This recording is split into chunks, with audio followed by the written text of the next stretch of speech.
I love the sound of Wagner in the morning. Integration.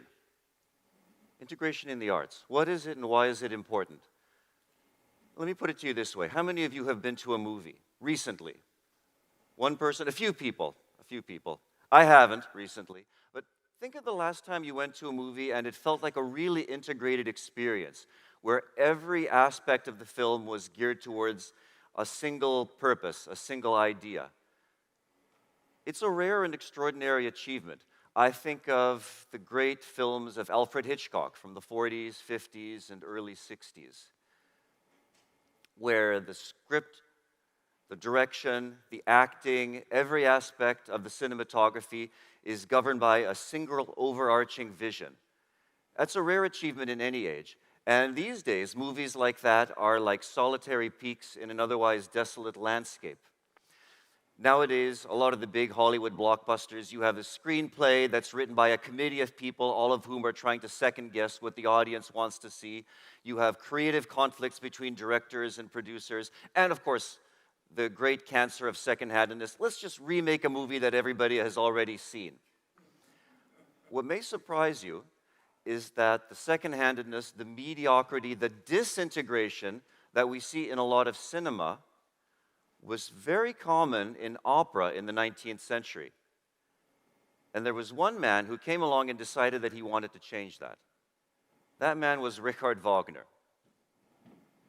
Wagner looked around at the terrain of opera in the early 19th century, and he didn't like what he saw. He saw operas where the text, what we call the libretto, was written by hacks who were basically governed by old traditions about how many arias a singer should have in a particular act.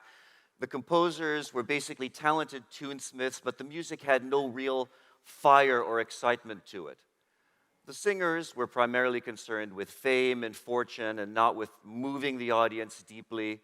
The impresarios, the people who ran the theaters, were interested in a cheap profit, but not in offering a really moving experience to the audience. And the audiences themselves were complacent and were interested in having their sensations titillated, but without having to think or feel too much.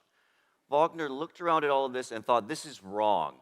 Wagner believed that art should be a kind of religion, that it should be something that moves an audience and changes an audience. And this is what inspired Wagner to develop his idea of the Gesamtkunstwerk. That's one of these wonderful German words, Gesamtkunstwerk, which you can see on the slide behind me. It means total work of art. A total work of art is a type of opera that Wagner developed where all the different elements, the poetic text, the music, the acting, every aspect of the stage and scenery works together in a unified, harmonious whole. If you're interested in integration as applied to art and aesthetics, you should find Wagner's story very interesting. So, let's now tell Wagner's story. Richard Wagner was born in Leipzig in 1813, died in Venice in 1883. He began his career in his 20s, so in the 1830s, as a young conductor in various provincial German opera houses, Würzburg, Magdeburg, Riga.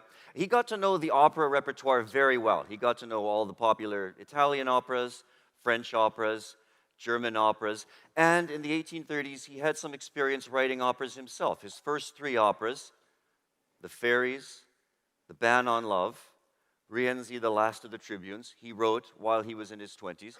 You may not have heard of him, of those three operas, not very well known, not very frequently performed today, but they gave Wagner some experience in writing in the popular operatic styles of the time, romantic opera, comic opera, grand opera. And one thing that Wagner learned from the beginning of his career, which he maintained until the very end of his life, was that he always wrote the texts for his own operas, what we call the libretto. And up until the 19th century, the libretto of an opera was always poetry. It was always in verse, like the plays of Shakespeare. So Wagner was always his own poet, as well as his own composer. Not only that, but much later in his career, in the 1870s, Wagner designed and had built his own theater in the Bavarian town of Bayreuth. This is the famous Bayreuth Festspielhaus, a theater that Wagner built so that he could perform his magnum opus, The Ring of the Nibelung, exactly according to his vision and exactly according to his conception. A theater that still stands today and that's home to an annual Wagner festival. But moving back, when Wagner really began to formulate his ideas about what opera might be and ought to be, this was in the 1840s. And beginning with his first masterpiece, The Flying Dutchman, from there until the end of his career, Wagner's operas have certain qualities in common. The first of which is subject matter. From The Flying Dutchman to his last opera, Parsifal, all of Wagner's mature operas are inspired by German mythology and legend. Why is that? Why would Wagner, uniquely among composers, choose to devote as the subject matter to his opera German myth and legend?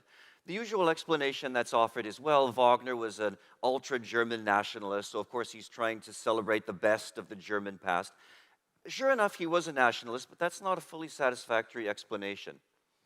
Wagner here took a lot of inspiration from the ancient Greeks. The tragedians in Athens based their plays on the rich legacy of Homer and Hesiod with their stories of gods and heroes. And Wagner wanted to do something like that. He wanted to offer contemporary European audiences, particularly German audiences, something from their past, the stories of the gods and heroes of the Germanic past, thereby moving the audience through the representation of their own humanity. He wanted the opera to mean something to the audience. And that leads me to my second important point, which is that in the 1840s, Wagner began studying philosophy. I mean, seriously, he began reading many of the major philosophers. We know he read some Kant, he read some Hegel. Probably the two philosophers who influenced Wagner the most were, first of all, Ludwig Feuerbach, whom Wagner encountered in the 1840s. Feuerbach was a slightly older contemporary of the composer. He was a Hegelian materialist who was celebrated for his critiques of religion, particularly his critiques of Christianity, in which he posits the idea that divinity and immortality are projections of human weaknesses and aspirations. And you can see some of Feuerbach's influence in Wagner's The Ring of the Nibelung, particularly in his depiction of Wotan and the other gods, who are flawed, dishonest, scheming, and ultimately vulnerable. And that comes not from the Judeo-Christian tradition, but specifically from the Germanic and Norse tradition of the gods and heroes. And the other philosopher who influenced Wagner, beginning in the 1850s, was Arthur Schopenhauer. Wagner read and reread The World as Will and Representation many times. And a lot of the pessimism, a lot of the world weariness that we see in Wagner's later operas, like Tristan and Isolde, The Master Singers of Nuremberg, and Parsifal, are inspired by Schopenhauer's particularly bleak vision of human nature. If we're going to have an honest conversation about Wagner as a thinker and an artist, we have to admit that many of the philosophical ideas that he read about and wrote about and embodied in his works are false. They're false ideas, malevolent, often deterministic, mystical, collectivistic, and unfortunately, that's really the story of aesthetics in the 19th century. Think of any great creative artist from the 19th century. Goethe and Schiller, both Kantians to varying degrees. Tolstoy, Dostoevsky, inspired by Russian Orthodox Christianity, utopian socialism. Many of the great English poets were against industrialization, against commerce, glorifying untrammeled, untainted nature. That's really the tragedy of 19th century art, that a period which saw this unprecedented flourishing and prosperity of mankind also saw ideas among thinkers and artists which would eventually serve to undercut that prosperity. And because Wagner was such an intense thinker and such an intense artist, that a lot of these false ideas are concentrated in his work in a particularly powerful way. But the crucial point, and if you take nothing else from this lecture but this one point, I would say this. One of the reasons why audiences today are so powerfully moved by Wagner's operas in an almost religious way. There are people who travel around the world attending different performances of the Ring of the Nibelung. People who go to Wagner's operas many, many times a year, make the pilgrimage to the Bayreuth Festspielhaus. One of the reasons that audiences are so caught up in Wagner's world is because his operas ultimately are driven by ideas. And from this point of view, it doesn't matter so much whether the audience is aware that Wagner was influenced by this philosopher or that philosopher, whether the audience agrees necessarily with the ideas that Wagner is spreading through his work. Many of us would probably disagree with most of his ideas. But the fact that in Wagner, there's always something at stake. There's always something monumental playing out on the stage. That, combined with his mastery of melody, his mastery of rhythm, his mastery of harmony in the orchestra, gives his work that particular power, which is so hypnotic and so fascinating to listeners for now well over 150 years. Let's talk now a little bit about some of the specific technical aspects that Wagner incorporated into opera. Up until Wagner's time, the most common structure for an opera is what scholars nowadays call the number opera, which is where the opera is divided up into little bits like arias, ensembles, duos, trios, quartets, etc. And these little bits called recitatives. In an opera, what we call a recitative, that's where you have dialogue, that's where you have exposition, that's where the plot is advanced. And then in the set pieces, the arias, the ensemble, this is where the action freezes and the characters express their emotions, their feelings. And for Wagner, this was a very artificial kind of structure. If you go to a spoken play, you don't have this constant stopping and starting where you have plot, exposition, and then suddenly a reflective lyrical moment. So Wagner was trying to create a kind of drama where there would be a greater sense of continuity, something a little bit more unified and organic.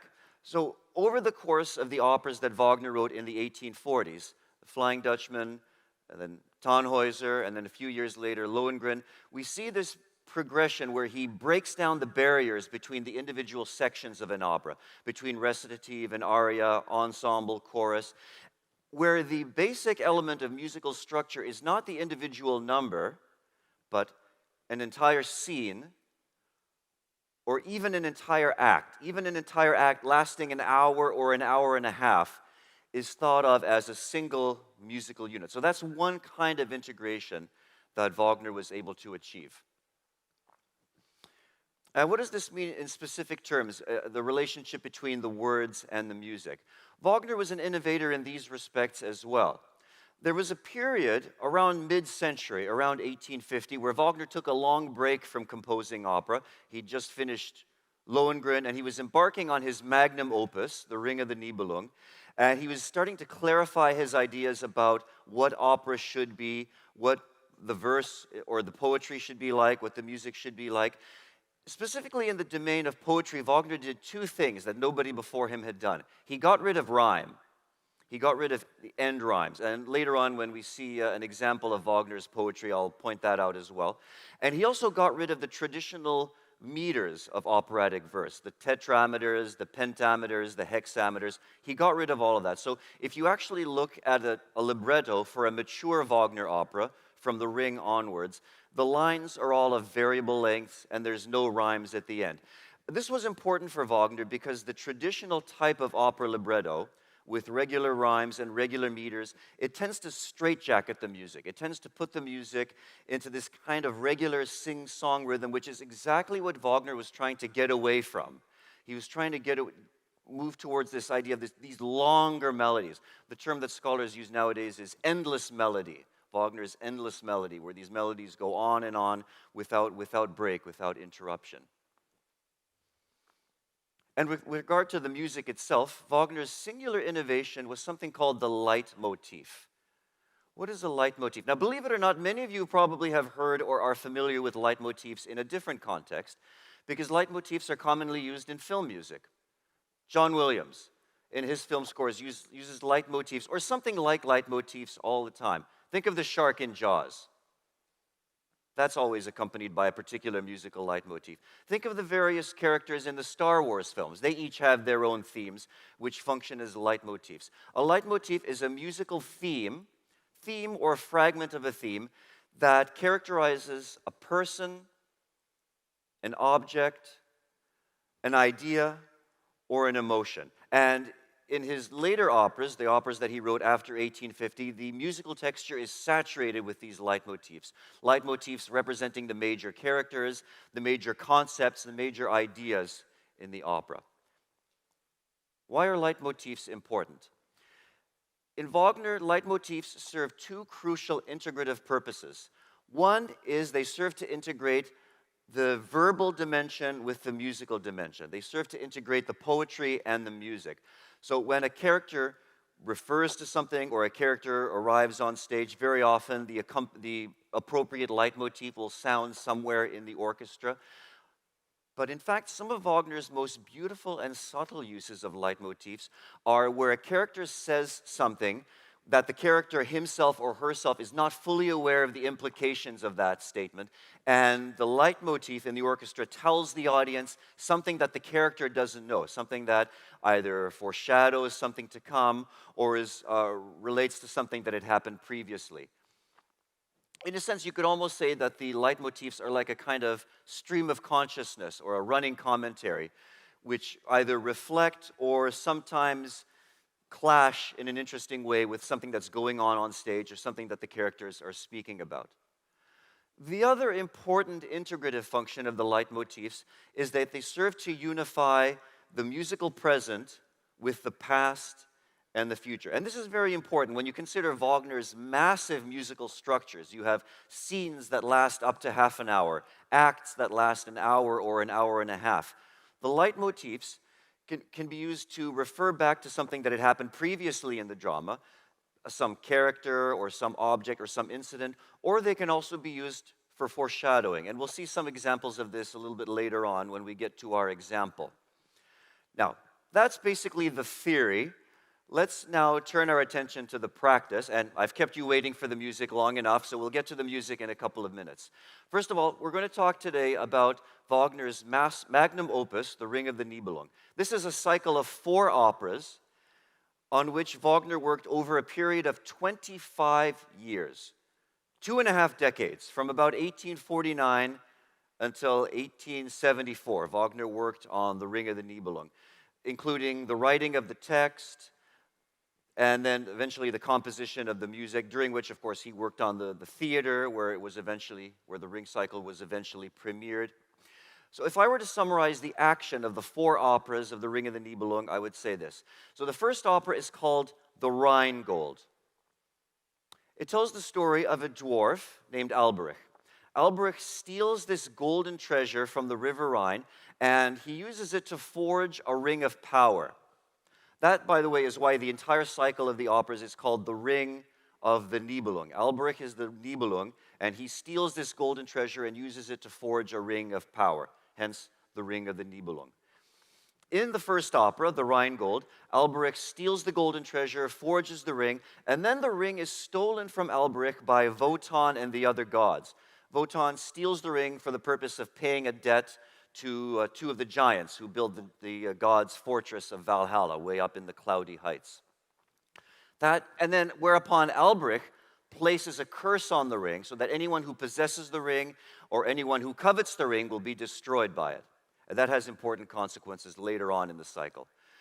The second opera of The Ring of the Nibelung is called The Valkyrie, and that's a reference to Wotan's favorite daughters, the Valkyrie, and his favorite daughter is Brunhilde. She's one of the 9 Valkyries, and the story of the Valkyrie is essentially, it's a tale of a father and daughter, and it tells the story of how Brunhilde betrays her father, how she disobeys him for reasons which we'll explain in a moment, and then he has to pronounce punishment on her. The third opera of The Ring is called Siegfried. In many ways, the most familiar story. Siegfried is the fearless hero, the grandson of Wotan, who sets forth into the world to slay the dragon, recover the treasure, including the Ring of Power, and marry the maiden, Brunhilde. And then the final opera of the Ring of the Nibelung is called The Twilight of the Gods. And this is where everything goes to hell. It basically tells the story of how Siegfried and Brunhilde are corrupted by the power of the ring and move to betray one another. And eventually we see their downfall, the downfall of the gods, and all the other various inhabitants of the world of the Ring of the Nibelung. Now, let's turn our attention to some of the important leitmotifs. The extended excerpt that we're going to listen to comes from Act 3, Scene 3 of the Valkyrie, the second opera of the cycle. And let me first of all set up what happens in this particular scene. So I mentioned that Brunhilde betrays her father, Wotan, and the reason is because she feels compassionate love for this particular mortal duo, Siegmund and Sieglinde, the parents of Siegfried. She chooses compassionate love for them over obedience to her father's power. And in this scene, Wotan is pronouncing her sentence. He's going to pronounce her punishment, and eventually she pleads with him to mitigate her sentence. Before we actually get to the excerpt, let me just mention one thing. The sprawling action of the Ring of the Nibelung, which, by the way, the operas are meant to be performed over a period of 4 evenings.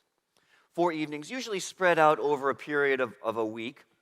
The total, approximately 16 hours worth of music. But when you take it in 4 evening doses, it's not quite as bad as it sounds. One way that Wagner is able to unify all of the action, all of the characters of the Ring of the Nibelung is with a central theme that unifies all the different things that happen. And this central theme, this central abstract idea is the fundamental conflict between love and power. This is something that occurs in Wagner's other work, and it's tied in with his general worldview, his general perspective on life. But the incompatibility of love and power explains so many things that happen in the Ring of the Nibelung. It explains Alberich's original theft of the gold, his forswearing of love in order to be able to forge the Ring of Power. It explains Wotan's theft of the ring from Alberich, and eventually giving it over to the giants in payment for Valhalla. It explains Brunhilde's decision to betray her father. She chooses love over obedience to his power. And it eventually explains the mutual betrayal of Siegfried and Brunhilde as well. So this is the one idea that unifies all the different characters, all the different actions of the ring. Let's see now how this plays out in a roughly 9-minute segment from Act 3, Scene 3 of the Valkyrie. And by the way, in Wagnerian terms, 9 minutes is really the blink of an eye, but it'll give you an idea of some of the different kinds of integration that we've been talking about in Wagner's work. First of all, I'm going to play for you 6 of the most important leitmotifs in the Ring cycle, just so you know what you should be listening for. And there's a reason for the color coding, as you'll see in a moment when we actually project the screen while we're listening to the music. The first of our important leitmotifs today is called the magic sleep. So when Wotan pronounces his sentence on Brunhilde, he's going to cast a spell on her. He's going to strip her of her divinity, her Valkyriehood. He's going to leave her asleep, vulnerable on this rock, as prey to any man who comes along and chooses to win her for his wife. And when Brunhilde pleads for Wotan to mitigate the sentence, she asks, well, at least surround this rock with terrifying flames so that only the bravest of heroes can penetrate the fire and win me. And of course, in the next opera, that's going to be Siegfried, the young hero. So let's listen now to the motif of the magic sleep. And notice here the gradually sinking harmonies. Example 1, please.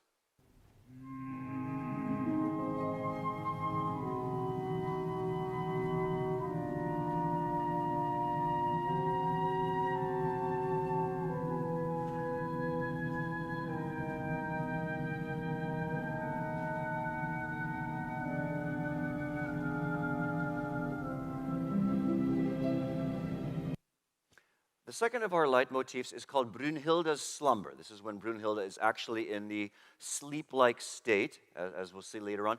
And this is a sort of a gently rising and falling lullaby-like melody, mostly played by the woodwinds. Example 2.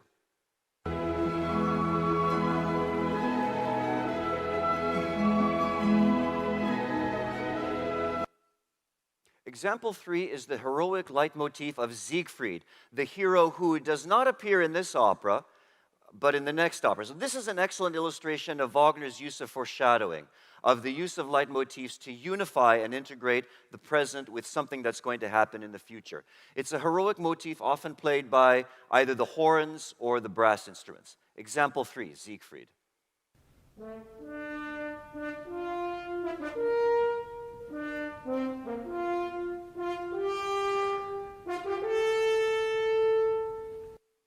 Example 4 is the very familiar Valkyrie leitmotif associated with Brunhilde and her 8 sisters.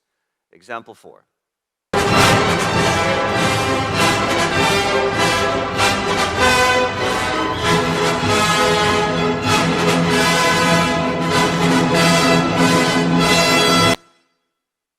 And then example 5 is the magic fire music, which Wotan evokes when he surrounds Brunhilde's rock with terrifying flames so that only the bravest hero can penetrate and waken the sleeping maiden. Notice here in particular the flickering flames in the high woodwinds and triangle. Example 5.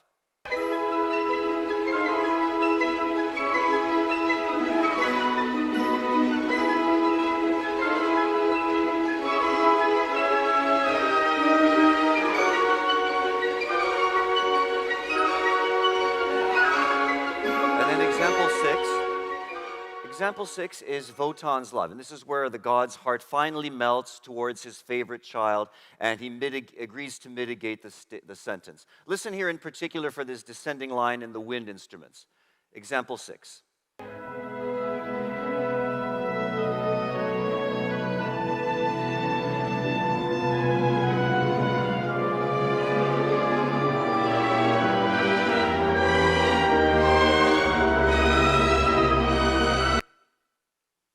So now, and if you're sitting back and you can't see the text, I would encourage you, feel free to move closer so that you can actually see the words. First of all, notice the German text on the left. No rhymes, I promise. And you'll notice the lines are of variable length. Some are very short, just a couple of words. Some of the lines are a little bit longer. So the color coding refers to the different leitmotifs. And I've even indicated which instruments play which leitmotif. So you can see Magic Sleep, winds, strings, Brunhilde, slumber, strings, etc. So now we're going to get to the longer excerpt, the 9-minute excerpt, and I'll see you at the finish line. Example 7. And we begin with the second line. Seek not, O maid, to vanquish my spirit.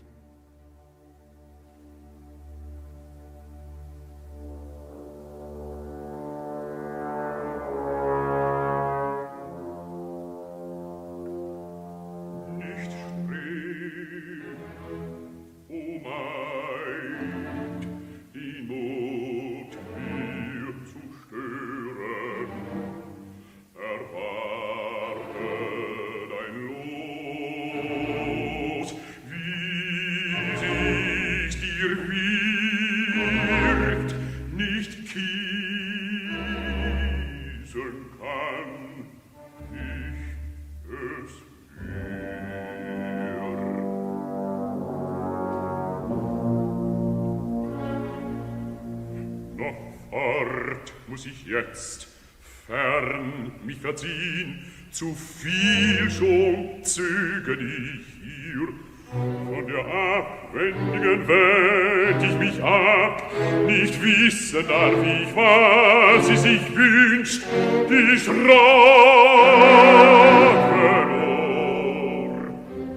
muss vollstreckt ich sehn. Was hast du erdacht, dass ich erdulde?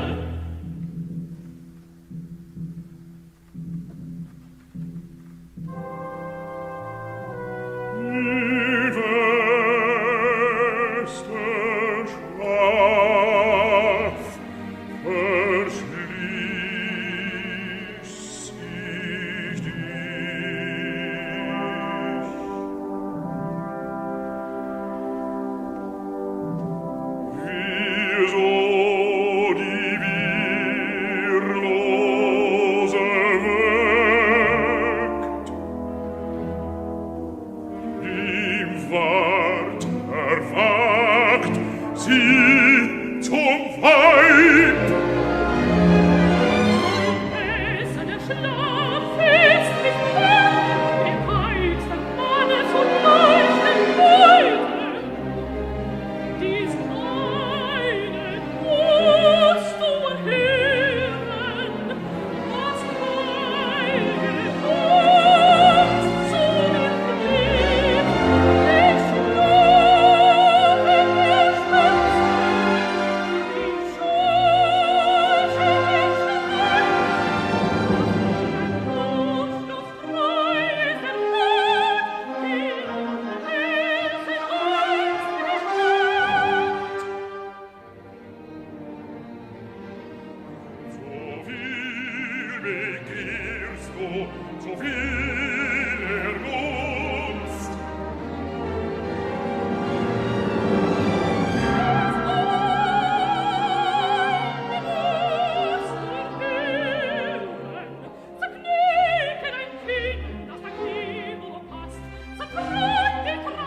Wie erbaut ich die Brot?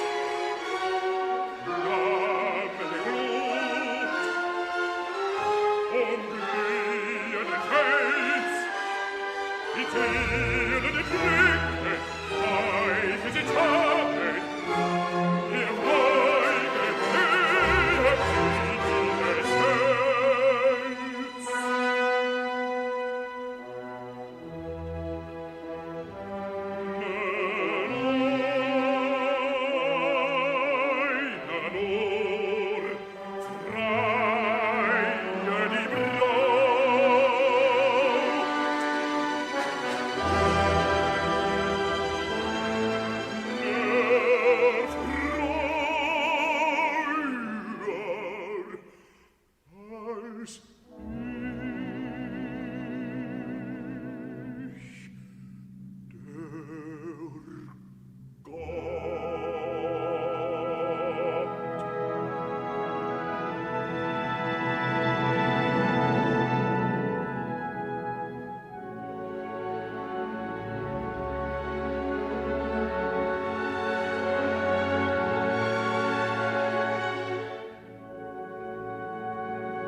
As much as I'd love to let Wagner have the last word, I'll offer a few concluding thoughts. By virtue of his development of the Gesamtkunstwerk, the total work of art, Wagner's influence on culture in the past 150 to 200 years has been immense. Not just on musicians. I could give you a long list of composers who were inspired by various technical innovations of Wagner, but even beyond music, visual artists, poets, like the French symbolists, Charles Baudelaire, Stéphane Mallarmé, were deeply influenced by Wagner. Novelists, like Marcel Proust, many others, Thomas Mann, and above all, in that most integrated of all art forms, at its best, cinema. We started off talking about cinema. So many of the early pioneers of that art form were inspired by Wagner's idea of the total work of art. People like Georges Méliès, D.W. Griffiths, Charlie Chaplin, Fritz Lang, and many of them paid tribute to Wagner's influence, either covertly or overtly, by quoting from some of his music in their own films.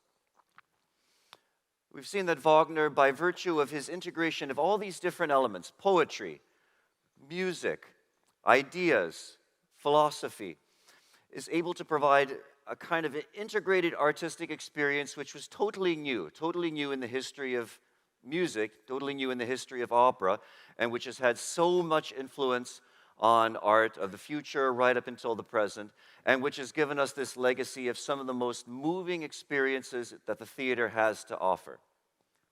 This has been a blast. Thank you all so much.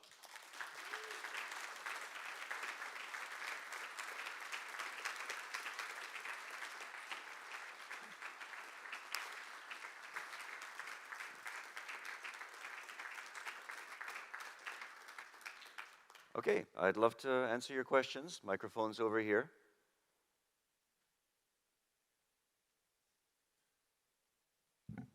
Hi, thank you for that presentation. That was very well done.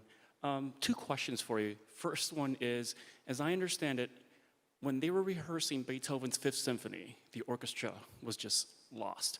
And I'm wondering, with his music, did they have trouble in the premiere or in the rehearsals?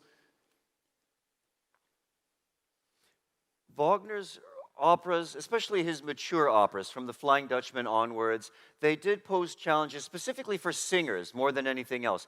And Wagner, for all of his operas, he had to coach the singers very carefully. And it's actually quite amusing when you read Wagner's memoirs or some of his other writings and recollections. He complains not so much about the lack of talent among singers, but the lack of intelligence. Some things never change. Particularly tenors. There were some very good sopranos, some very good dramatic sopranos that Wagner worked with, but often tenors, they wouldn't understand the role. They wouldn't understand what Wagner was trying to convey through a particular vocal passage. So he had to coach the singers very carefully. Many of the premieres, the early premieres of Wagner's operas, like Rienzi, The Flying Dutchman, Tannhäuser, he actually conducted the orchestra himself. Then, a little bit later on in his career, for example, the premiere of Lohengrin was conducted by Wagner's friend, future son-in-law, Franz Liszt. And then there were other conductors like Hans Richter, Hermann Levy, who conducted the Ring premiere, the premiere of Parsifal, which was, and Hans von Bülow, who conducted the premiere of Tristan and Isolde and the Master Singers of Nuremberg. These are conductors who really understood Wagner's style. They understood his music really well. And so they were able to take the musicians through the often extreme difficulties of the music. But yes, there were certainly difficulties that had to be surmounted in preparing the performances, both vocally and instrumentally. And my second question has to do with alliteration. I know he took away the whole end rhyme thing, but you can see tons of alliteration in his text. Can you speak a little bit about that? The alliteration? Yes, so Wagner, in place of end rhymes and in place of the traditional poetic meters, he uses something called Stabreim. Stabreim. That's not something that Wagner invented. It's something that had existed in a lot of medieval, very early Germanic poetry and Norse poetry. It's a combination of alliteration and assonance, where certain, particularly consonant sounds, are heard very frequently, and occasionally vowel sounds. But if you look at any of Wagner's texts from the Ring onwards, he makes use of this thing called Stabreim, where there's the repetition of certain sounds. And that's what gives Wagner's mature poetry its certain muscular quality. Very, very different from the sort of gentler sing-song quality of, say, Italian or French operatic verse from the period. Where do you stand on atonal music like Schoenberg, Webern, and Berg? Okay, atonal music. Well, that takes us a little far afield from Wagner, but it's a good question because, well, it's interesting. Some of the early so-called atonal composers, like Schoenberg himself, they claimed some inspiration or some influence from Wagner, which I think there's a little bit of a misunderstanding there, or I think in some ways that's a little bit disingenuous. I think it's in the right hands, in the hands of a really great composer like an Arnold Schoenberg or an Alban Berg, it can be a valid musical language. Where it tended to cause a lot of problems, particularly after the Second World War, particularly in academic composition, once music composition had become something you could get a degree in at a university. In the whole post-war period, there was this mania for various kinds of atonal music, serial music, and it created a lot of mediocrity. Frankly, it created a lot of garbage, which is unfortunate, and which is in many ways tarnished the reputations of some of the earlier atonal serial composers, some of whom were actually very good composers. Thank you. All right. So my question is closely related to the previous question.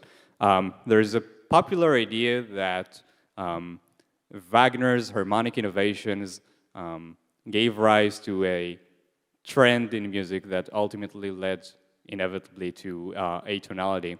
I don't agree with that idea, but I'd like to hear your thoughts on it.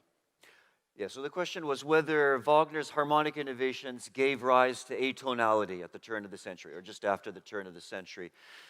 If you read a lot of old music history textbooks or music theory textbooks, that's a very common idea that you come across. I think it's a bit of a misunderstanding, because if you actually look at Wagner's music and actually listen to his music, many of his most important harmonic effects, the way he creates tension, the way he's able to stretch out intensity over long periods of time, it actually relies heavily on the grammar and syntax of the tonal language. Well, by tonality, I mean the system of major and minor keys, which went back to the 17th and 18th century and still very much into the 19th century. Actually, if I was to say a composer among Wagner's contemporaries who pushed music more definitively towards atonality, that would be Franz Liszt. And I don't mean so much Franz Liszt's earlier music, like some of the popular piano pieces, the etudes, the piano concertos, but if you listen to some of Franz Liszt's really late piano music, like there's a piece called Nuages Gris, which means gray clouds, that's a piece that's basically atonal. It's not in any particular key, any particular major or minor key. And then there's also a very late piano piece by Franz Liszt called the Bagatelle ohne Tonalité, which literally means bagatelle without tonality. And what Liszt does in these pieces and some others is he gets rid of the kind of tension that tonal music is able to create, which was responsible for all the great musical structures of Beethoven and Schubert and Brahms and Schumann and the composers who were Wagner's predecessors and contemporaries. And that eventually leads to innovations like what Eric Satie and Claude Debussy did in bringing back the old modes, the pretonal modes. And that also inspired people like Schoenberg, who eventually abandoned the system of major and minor keys altogether. But that's not something I would entirely lay at Wagner's doorstep. Thank you very much. Musically, it seems that Wagner doesn't give us a lot that we could take into our day-to-day lives. I mean, like you could hum, say, Bizet as you're washing the dishes or walking down the street. Whereas with Wagner, as you said, you have these big 1.5-hour chunks or leitmotifs that are over before you started them. I wonder whether you find that significant for Wagner as a philosopher or in any other way. So there's a sense in which that's true, that Wagner generally tended to abandon the old operatic structures, which were centered around set pieces. In most Italian operas, most French operas of the period, there were the set pieces were the arias, the ensembles, the choruses, and this is where a lot of the hummable or singable tunes come in.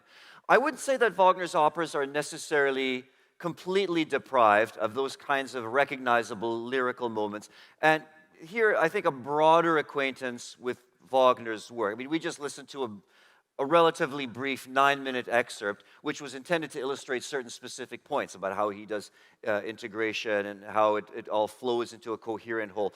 But there are certainly highlights, passages in Wagner's music that stand out, that are memorable, hummable, singable, whatever you want to call it.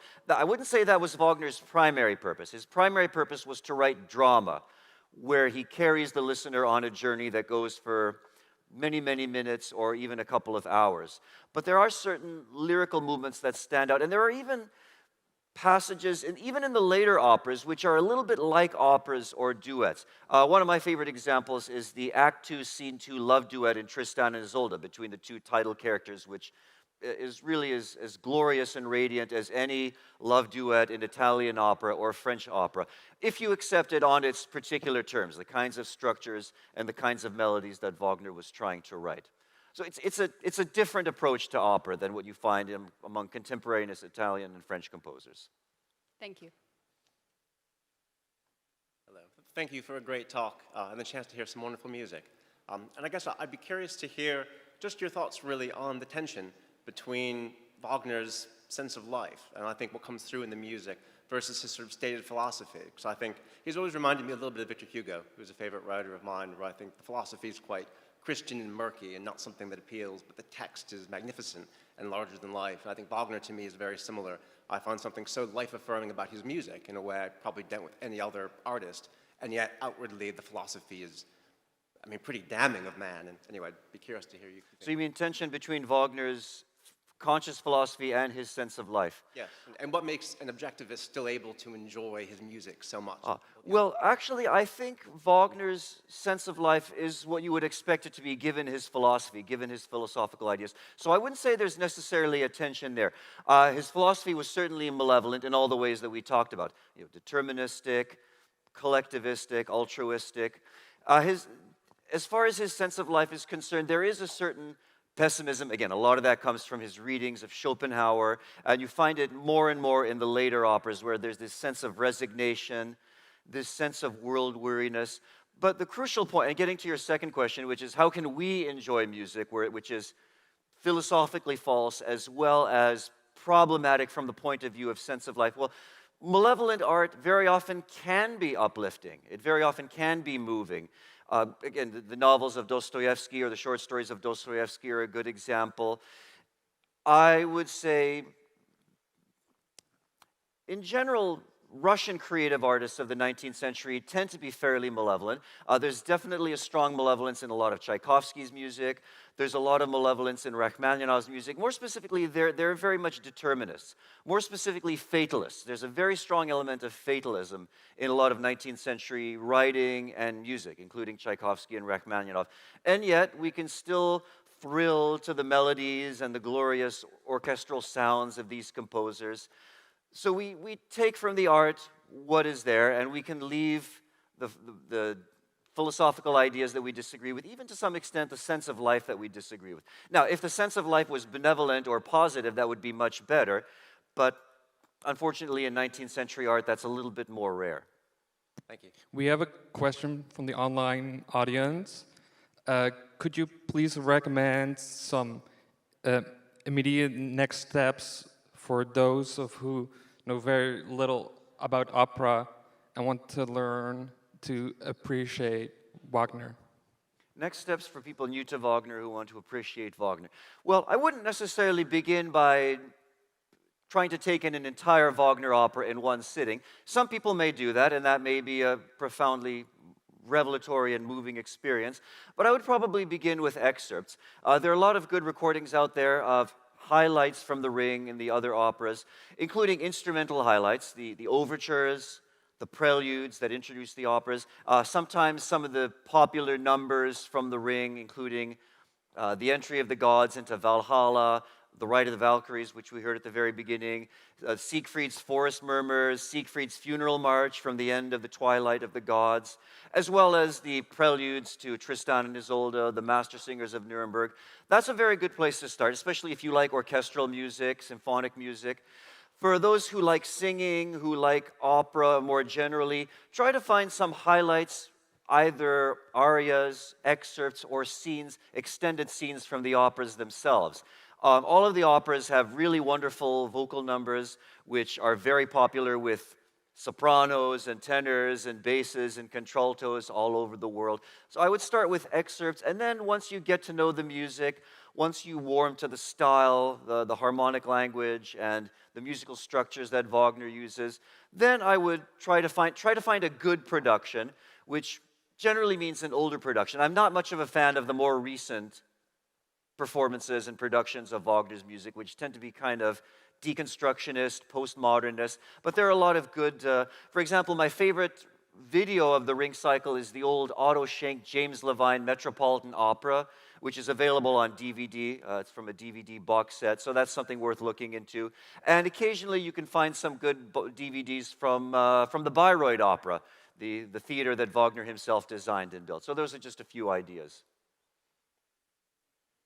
Great talk, Nicholas. Thank you. Thank you. My question is related to the last one. Is there a literary reference or a book that could be you'd recommend to accompany a person who's being introduced to Wagner to better appreciate and analyze his music? So recommended readings. Well, I'll give two categories of response here, primary sources and secondary sources.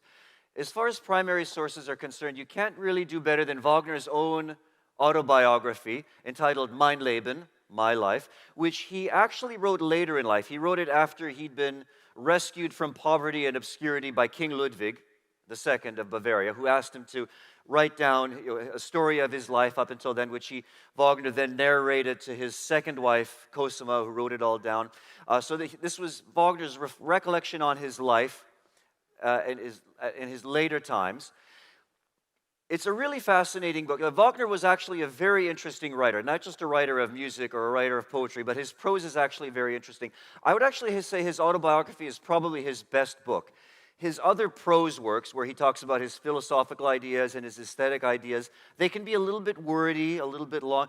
Wagner, long-winded, shocking, right? But the autobiography is very entertaining. You can't take it all, you have to take it with a pinch of salt, because Wagner was very much trying to promote Wagner in his writing. So it's not 100% accurate, but basically it tells you a lot about his tastes, some of his early struggles as a conductor in various provincial opera houses. So that's a really great resource. Also, his second wife, the famous Cosima Wagner, kept meticulous diaries during the whole period of their marriage. She survived Wagner by almost half a century, but she kept meticulous diaries. So actually, the diaries of Cosima Wagner make for a very, very interesting reading as well.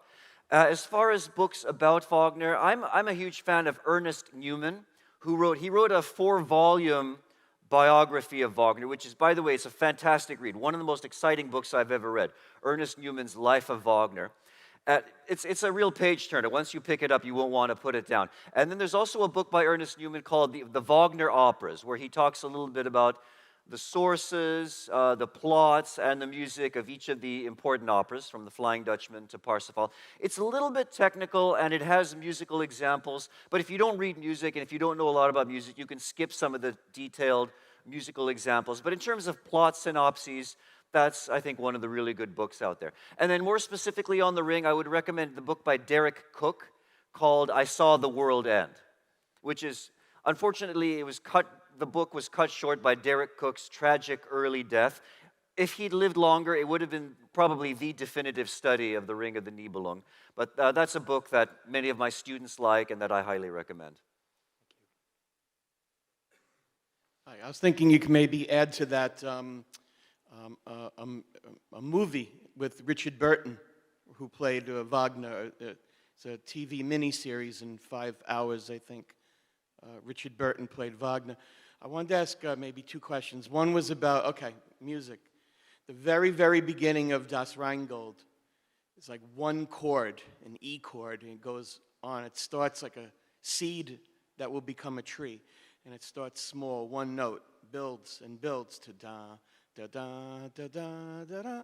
Da. Can you talk about that like a moment? Okay, so the question was about the very opening of The Ring of the Nibelung, the first opera, which is called The Rheingold.